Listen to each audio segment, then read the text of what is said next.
চলবো মোরা একসাথে, জয় করব মানবতাকে। এই স্লোগানকে সামনে রেখে সৃষ্টিশীলতায় নিশিপুর নামের একটি স্বেচ্ছাসেবী সংগঠনের আত্মপ্রকাশ ঘটেছে। 28 ডিসেম্বর শনিবার রাত 9টার দিকে মেহেরপুর জেলার গাংনী উপজেলার বামুন্দি ইউনিয়নের নিশিপুর সরকারি প্রাথমিক বিদ্যালয় মাঠে জমকালো আয়োজনের মধ্য দিয়ে স্বেচ্ছাসেবী সংগঠনটি সমাজের নানা ধরনের সামাজিক, শিক্ষা ও উন্নয়নমূলক কর্মকাণ্ডে গুরুত্বপূর্ণ অবদান রাখার প্রত্যয় নিয়ে আনুষ্ঠানিক যাত্রা শুরু করেছে।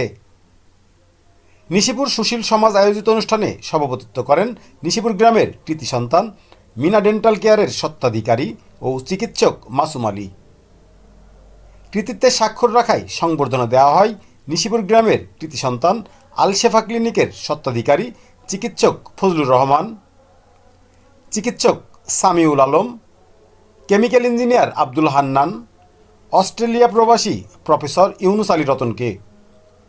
অনুষ্ঠানে উপস্থিত ছিলেন বামুন্দি ইউনিয়ন পরিষদের প্যানেল চেয়ারম্যান শাহ আলম সহ নিশিপুর গ্রামের সুশীল সমাজের বিভিন্ন শ্রেণী পেশার মানুষ। অনুষ্ঠানটিকে প্রাণবন্ত করতে আয়োজন করা হয়েছিল র্যাফেল ড্র। আগামীতে সৃষ্টিশীলতায় নিশিপুরের নতুন নতুন সৃষ্টিশীলতার মাধ্যমে সমাজকে এগিয়ে নেওয়ার প্রত্যয় ব্যক্ত করেন সভাপতি ও চিকিৎসক মাসুম আলী।